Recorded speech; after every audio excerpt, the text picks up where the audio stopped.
Hello, beautiful listeners. It's your host, Tembi Locke. Welcome to Lifted, a podcast that pulls back the curtain on creativity, resilience, and the extraordinary moments when everything changes.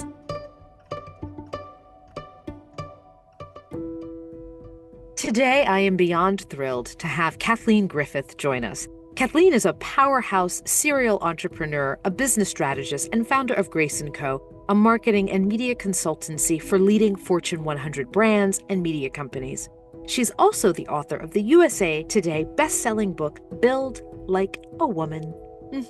Our connection goes back to a fateful meeting at a luncheon where I instantly felt drawn to her dynamic energy, her brilliant mind, and her passion for empowering women to build lives and businesses they deserve. In our conversation, I was touched by the level of vulnerability Kathleen shared about her own personal journey, particularly how she navigated a traumatic brain injury that completely shifted her perspective. And what stood out was Kathleen's ability to integrate creativity with strategic business thinking, blending the visionary and the practical in a way that I find so refreshing. She's not just about inspiring women with lofty ideals, she gets into the how, breaking down actionable steps for building both a thriving business but a fulfilling life. So if you're at a crossroads and you're questioning whether you're on the right path, or if you're looking to channel your creativity into something tangible and impactful, Kathleen's wisdom on balancing mindset and skill set and her practical insights on navigating life's turning points will give you plenty to think about long after this conversation ends. Kathleen, welcome to the Lifted podcast. Do you know how long I have been waiting to have this conversation? I don't, so I'm curious. Well, first of all, our first meeting sat, I want to say, right next to each other at Eve Rodsky's backyard luncheon. And I was like, who is this woman? I want to know more. Months go by, we find ourselves at another gathering, and now we really talk. After that, we exchange contact information. Then we meet and have lunch, and you tell me all the things about you, including the fact that you had this book, Build Like a Woman, that we're about to talk about. You were in the process of writing, or you just finished editing. And I knew instantly, I have so much to learn from you. And you inspire me. And so part of what I want to do with this conversation today is to bring the joy, the light, the specificity, the human, the intelligence, the vision that you bring to the world. I want to talk about it in a very intimate setting with you today. Exhale, I'm taking all of that in. And I remember it much in the way that you do. You have this light about you that is so magnetic. And I don't know if this was unique to me, but I just remember feeling this like gravitational pull toward you and how grateful to, that I am to have had that happen. This season, I'm talking to dynamic women about lots of different things from lots of different walks of life, but we're framing our conversation about journeying and traveling. And that means actual getting on airplanes, but sometimes it means the sort of internal traveling and journeying that we have to do within our own lives to sort of lift them and go to the next level. So I'm beginning all of these conversations by asking a very practical thing. Where are you right now in time and space on the planet Earth? I'm in Los Angeles. Do you have a recollection, young Kathleen, of your very first trip? It could be in a train or a plane or a car ride, some sort of journeying away from your home that changed or broadened your perspective, took you to a new place. So I grew up in a family where they weren't big on giving Barbies or gifts, but they promised that they would spend whatever they could on education and experiences. And travel was one of those things that they were always willing to invest in and, pinch pennies to make happen. And I remember my first big girl trip. I was going to stay in France with a family in high school. I think this was my freshman year of high school. I basically spoke not a lick of French. And I just remember arriving on the doorstep of these people, the Duruskes, God bless them. They had 5 kids. They were like a friend of a friend of a friend who were going to house me for free. And then their daughter was going to come stay with us for a summer. And I got there and no one spoke English. And so that is an experience that has been emblazoned in my brain, because I learned through that experience, and I was desperately homesick. It was 2 months. We didn't have cell phones, to call and touch base. And I just remember you would connect with people using sign language, hand signs, talking a lot about the weather, and you would really pick up on someone's state, like what is their emotional state? And so I learned to communicate that way, in a way that I hadn't before. So it's like learning a new form of communication, which was really, really neat. And that kind of lit the travel bug for me. I've been to over 50 countries, traveled to lots of dangerous places, often alone, gone to places I wasn't supposed to go to, but somehow found a way. And it's just been such a passion for me. I love the fact that you said you had to sort of learn a new language instantly. And I'd like to ask that question because typically there's something about an early formative experience that is still informing our day to day now, right? And I think when you talk about your love of travel, going to dangerous places, doing new things, learning new things, was anyone in that family who were very much about experiences and education? Was there anyone who was an entrepreneur? I've like looked my whole family tree to try to find an entrepreneur, because I'm like, where did this gene come from? I felt like such an outlier in my family. There is no one. Like, I come from a family of lifers. They work for someone else, they work for 30 years, 40 years, and then pack it in. They're loyal, they're risk averse, they're delicious people, just absolutely delicious people, but not entrepreneurs. So I was kind of the black sheep in the family for a while, and everyone was very afraid for me, I think for good reason, that I was going to face plant. Now everyone's breathing easy and things are better, and I'm in everyone's good graces again. But So you began your career, just to kind of like, help our listeners sort of begin to sort of drop into this conversation. You had a traditional career to begin with. I mean, you left school, you get a job, and I'm kind of fast forwarding because I want to really be able to talk about your work now, but you get to a point where you talk about waking up in a life that you are numb to. Okay. Tell me about that. I know you believe this very much to be true. I think this is something I actually picked up from you. Like, there are moments that change everything, that just change you. You're just changed. And like, once you've seen it, you can't unsee it. And there was one moment where I just remember I woke up and I just kind of looked at everything abstractly and thought, I did all the right things. I went to the school, I got the guy, I did the job, I went to corporate, like on and on. And I am not only not happy, I just feel numb and dead inside. And I still, it's that moment honestly still terrorizes me. Like, there's a little part of me that thinks I could maybe go back there one day if I don't keep running forward, away from that reality.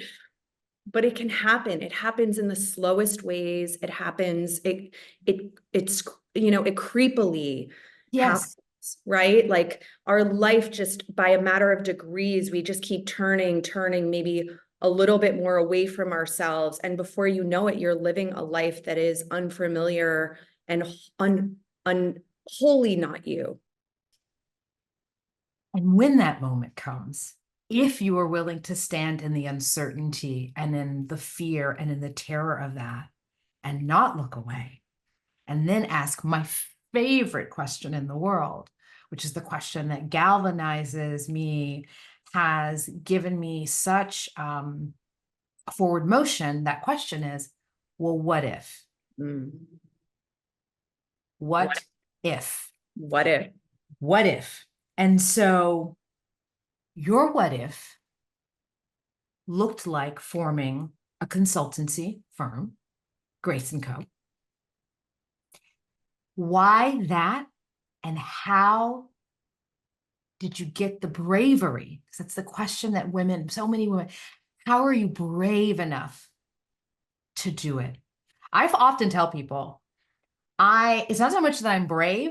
I just literally, the alternative is so untenable that I just push myself toward the thing, push myself away from the thing I don't want. And I Yeah. don't know if that's called bravery. It's just called, I don't want that. I feel like I have had my whole life has been I've had one foot in the kiddie pool and one foot in the deep end. I love this. I'm like not naturally brave, to your point, not naturally courageous or fearless. And yet when people describe me, they're like, you are, out there and outlandish and doing this and that. But so that's one thing I just want to punctuate. Like does not need to be your natural state. The other thing is, when I shifted into that, it was not a brave, courageous moment. Like it was not a leaping into starting my own business. It was more of a slithering into, I kind of just fell into it because the alternative, to your point, was not something that I felt like I could stomach anymore. Like I just knew I could not do that for one more day. And so I finally reached a breaking point to say, whatever else it is has to be better than this for me. And there are people who that line of work and that path, it's perfectly right for them. It just wasn't right for me. And so one of the things I actually turned to was my grandmother. I had this grandma Grayce, who was this woman, lived on the prairies of Regina, Saskatchewan, 100 to 103 years old. She was like 80 pounds soaking wet. And she ran this one room schoolhouse, grades K through 12, and had 5 kids. And I thought, I'm going to just name my company that, Grayce, at the time. Because if she can do that, I sure as hell can do this. And so that's how it began. And so two things I love about that. One, I'm going to, and the last thing first, which is to say, sometimes naming something and endowing that name with something that is so meaningful to you that even when you're lost in the woods and it's dark and things are hard and you can't understand what's going on, the truth and your why is built into the name. So every time you say it out loud, you are saying the thing that matters to you. It's a way of, I call like hacking your brain for what you really want. Like you could never forget that you were doing this in the name of literally your grandmother. Yeah. And I said that to everyone on my team too. She represents all of our grandmas. Like we all have a grandma who we could be in any line of work. It does not matter. But just to be at this moment where we are able to chart our own destinies, they were not able to. So just go for it. Yeah. And then I want to just go back a little bit to that moment. We talked about that sort of waking up, the untenable moment of like, I can't do this anymore. Sometimes I like to just slow that moment down for listeners because people sometimes go, well, how do I really know? For me, it's always in the body. Like meaning it's anxiety, it's a stomach ache, it's a headache, it's just feeling tired. And I say, listen to your body. Your body is telling you, it's giving you a clue. Okay, what was your body thing? I just like to, because I think there's some listener right now who is like, oh my gosh, thank you for saying this. What was it for you?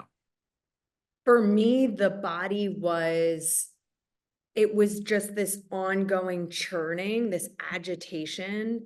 And I think that was the lack of alignment. Like I just felt constantly in a state of unease. And so you feel like you need relief from that, And I talk about that a little bit in the book with like little B breakdowns. It's just this gnawing lack of alignment. It's a pebble in the shoe.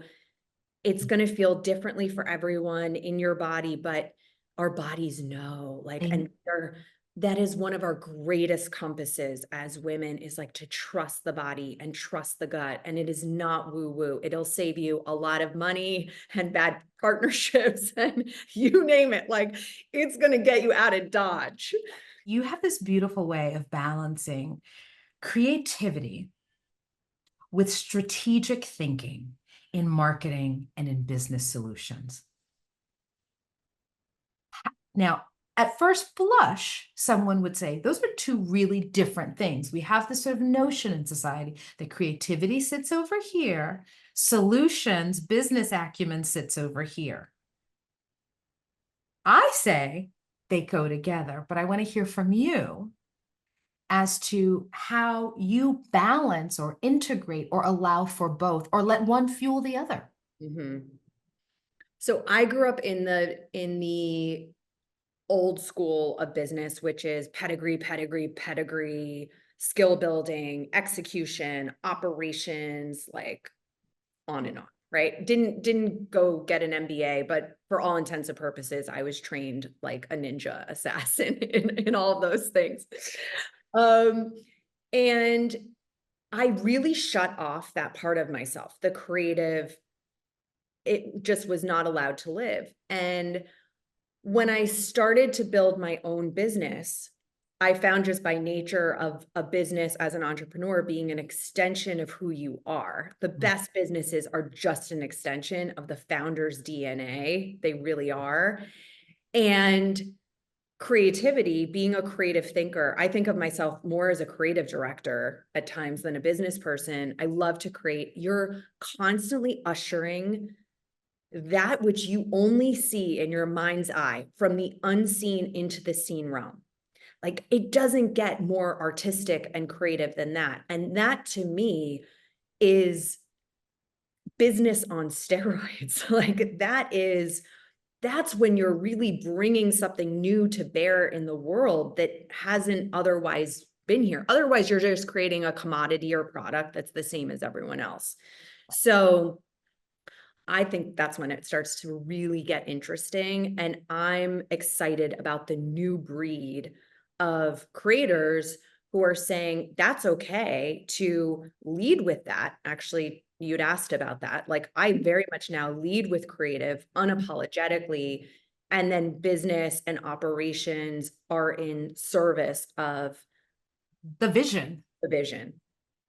100%. It all starts with vision. It all goes back to vision. Yeah. And you talk about that alignment. If you're going to be an entrepreneur, if you're going to take the unseen into the seen world, into the 3D, right?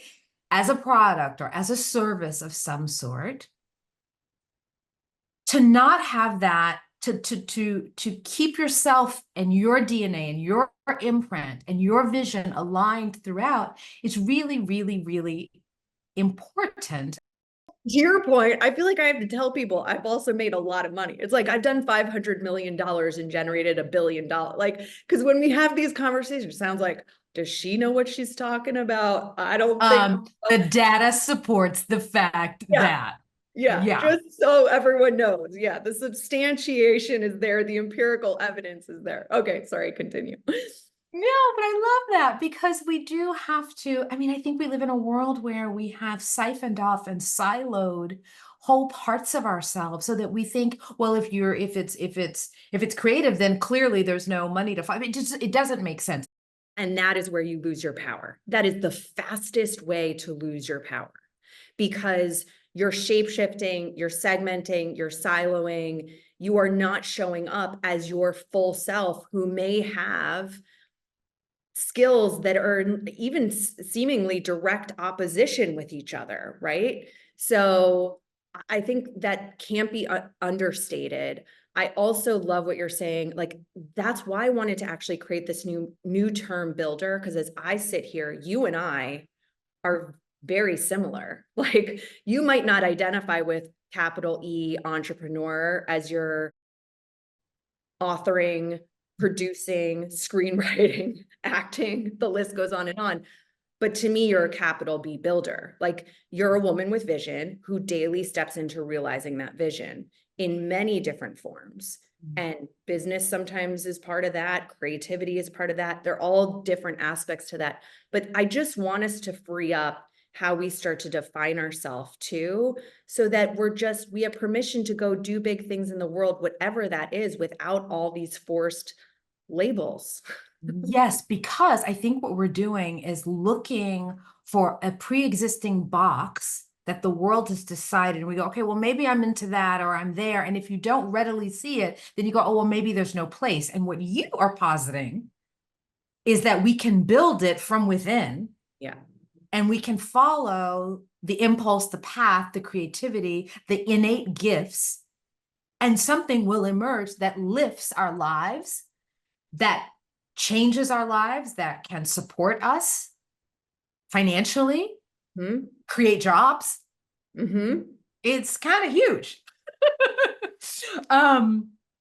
So I want to, if it's okay with you, I want to talk a little about before we get into the book, I want to talk about, because I feel a lot of my listeners are coming to this podcast at an inflection point in their lives, having had something big happen, and that could be the form of a loss or some kind of change or transition or some big event, but it's a personal turning point. And they're saying, okay, now how do I go forward? And I know, and you've shared publicly about an injury you had, which was game changing. Yeah. And if you don't mind, and if you're okay talking about it, I think because so many, even people listening to this podcast have been in and around perhaps even some kind of illness or medical trauma or something, but you had a traumatic brain injury. Can you talk to us about that? And how that, because in my understanding of the timeline, you were not writing this book when that happened. This book might not be here, but for that. You tell us the story. Well, talk about traveling. Talk about traveling. What an experience with travel that traumatic brain injury was, because that took me on a real journey. So I was 4 days into my new home in Los Angeles. I had just gotten a place on a new coast. You know, I'd so bravely left family and friends behind on the East Coast to pursue a new dream that I was working on at the time, moving more into television. And in the middle of the night, I got up and very unglamorously went into the bathroom and I fainted. And when I so I knocked my head fainting. And then when I went to get up, I cracked the back of my head open on the back of the toilet. So the porcelain cracked my head open. Down I went. I was unconscious for way longer than anyone should be unconscious for. Living alone, which I think is every single woman's worst nightmare. We need like a life alert. Now you know why people have those around their necks. My girlfriends were joking they need to get me one, but I was down. And without getting too much into it, went to another place. It was very peaceful. I wanted to stay. I thought about staying. I heard a voice saying, you have to get up. You have to get up now. I don't know what that voice was. And somehow, by the grace of God, I did, and I managed to call 911. Fast forward, I had no idea what was going on. You do things that eclipse the SATs. So I was tested 7 ways to Sunday with neurologists. I flew back to the East Coast for treatment on the East Coast with some of the best neurologists in the country. And you're kind of racing against time, by the way, because you have like 3 months with a traumatic brain injury to try to really rewire some of the synapses. And what I learned is that my prefrontal cortex, which manages CEO executive functioning, was horribly slow. So it was accurate, but horribly slow. You feel like this astronaut who's suspended in state, who can't find the words, the emotion. You're just kind of struggling through everything. And as someone whose brain is their literal business, you can imagine it was just about the most terrifying life experience in the world. But I had a full recovery, thank God. And it just illuminated so many things. It's almost like it brought into rack focus what really matters. One was the courage to tell my story, to try to help more women, you know, take up more space in the world. And another was realizing that I really wanted a family. And that was something I had not prioritized, which is something I'm working on. But yeah, these moments that just, and we have so many of them, right, in an arc of our lives. But you have these moments that really change the trajectory of where you're headed. There's two things in what you've shared, and thank you for the intimacy and the openness about that, because it is truly inspiring. And I remember reading, I think you said, you asked a physician to read your bio. You had the presence of mind to say, read my bio. Now, Pulling me out as a psychopath. no, it's not a psychopath. You were advocating for yourself. Yeah. What you were saying is, I need you to see me. I need you to know me. I need you to understand what my baseline truly is and help me get there. That's not psycho. That's actually advocating for yourself. And it's friggin' brave. And I love it. And I think that, you know, as someone who really does my own in a different way, advocating around how to navigate the medical system, I think anytime we can bring our own humanity or the humanity of a patient we're caring for into the medical space, it's good for everybody. So you did that for yourself. And I think that's awesome. And then the other thing that I want to punctuate in the story that you shared, and we don't have to talk more about it, but I just want to punctuate for the listener, what can happen in the liminal state? You were in this liminal state when you said you went someplace, you don't know where, and you came back. That is your life force saying, I am here and I want to be here. Never thought about it. That's what it is. You made a contract. You were in contract to come back and do the work you're doing. That's the way your friend Tembi sees it.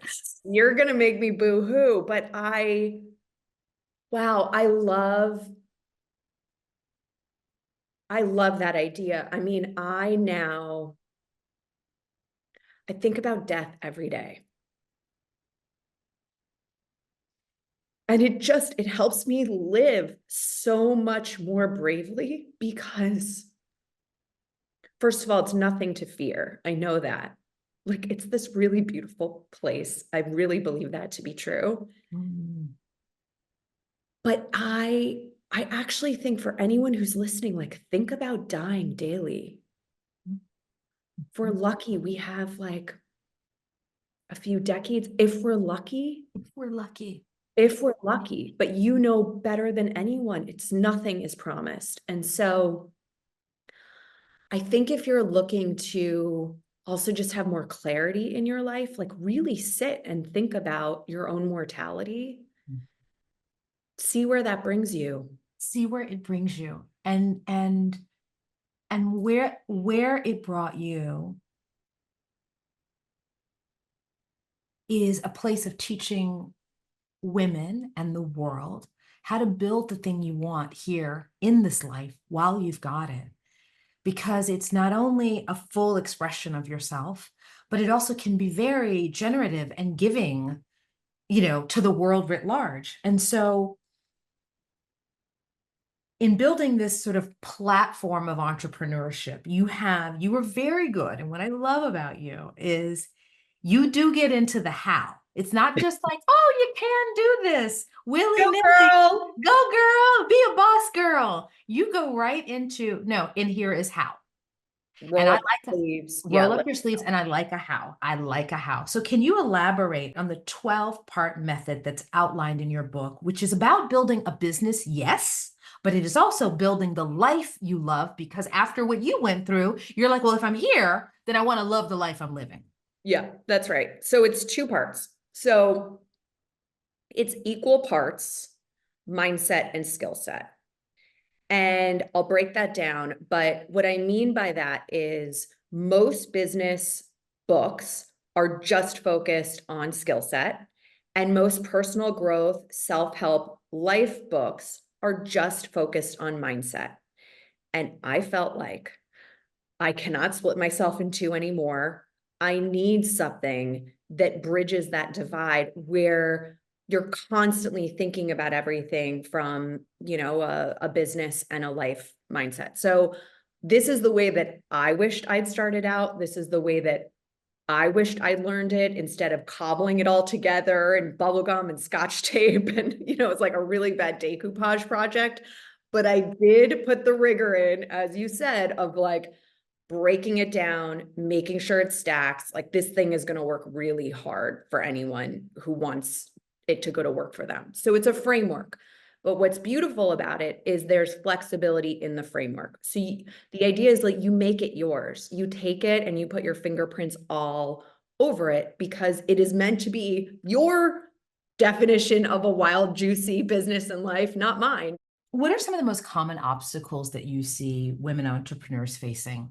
One of the biggest challenges when you're first starting out, I think it's more internal. So there's so much cultural conditioning and headwinds against us, and won't belabor those dire statistics, but and we all know that to be true. But I think one of the biggest challenges internally is that the more you start to really define a vision for where you're taking things, so you do that work, by proxy, it's going to be unusual, unorthodox, unique to you. And so your life initially starts to look and feel very different from the other people in your life. Ooh, Kathleen, keep talking, keep talking.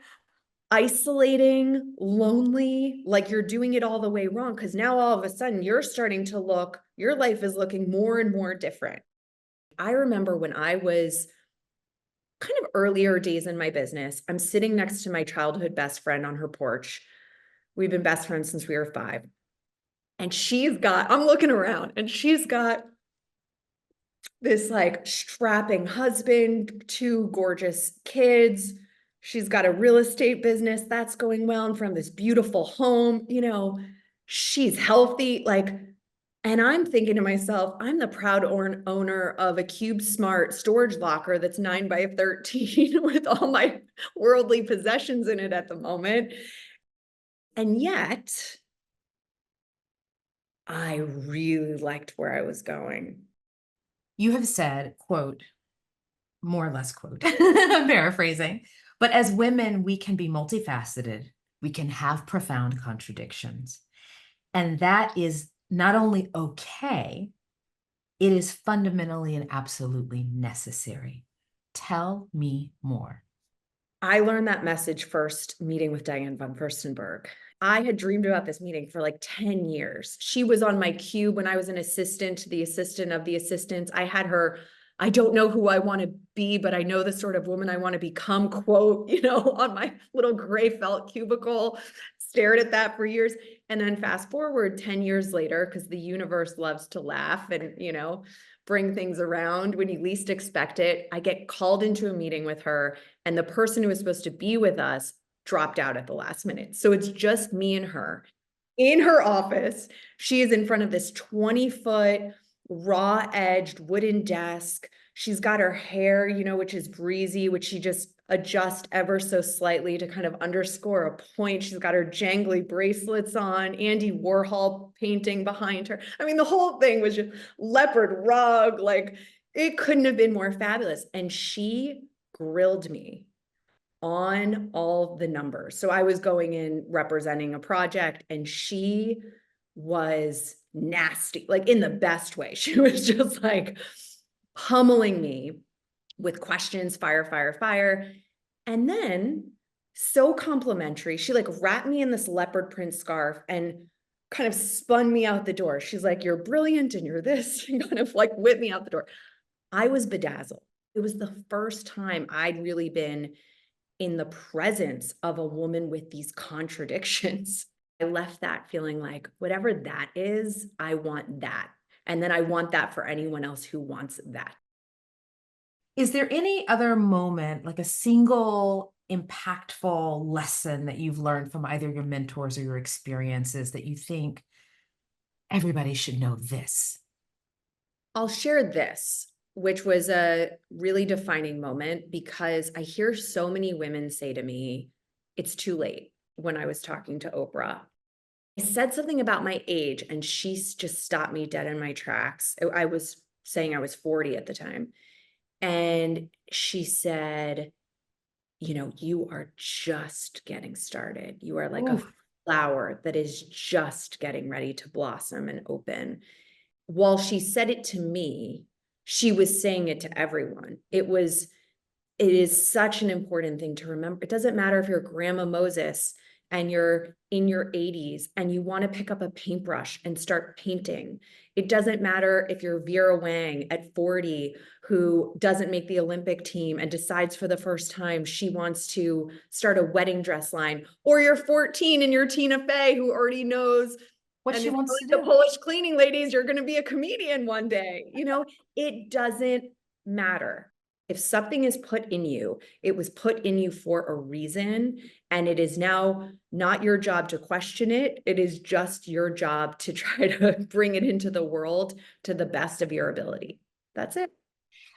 Business, creativity, building can be a tool through which we can learn so much more about ourselves. We can confront our fears. We can lean into our joys. We can, bring a friend alongside to work with us. We can be inspired. Like, it's not always that we have to build a Fortune 500 company. Right. And yet our lives can still be really full and beautiful and rich. Like, I'm trying to become a public speaker right now. I'm literally Googling, talk about beginner novice mindset. Like, do you say your name in the beginning of a presentation? What are the parts of a presentation? What are the parts? An intro, and you have a body, you have I mean, 101, it could not be more basic. And that's where I am in this part of my life.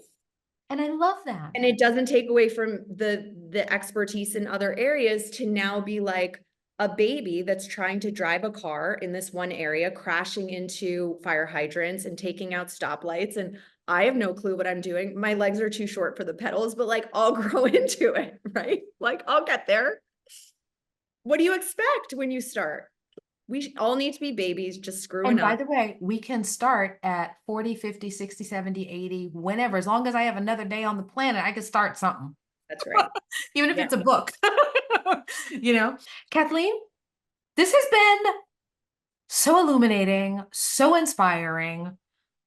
I don't have the words to just express my gratitude for who you are and what you do, and the vision you set forth, and the light that you put in the world. So thank you so much.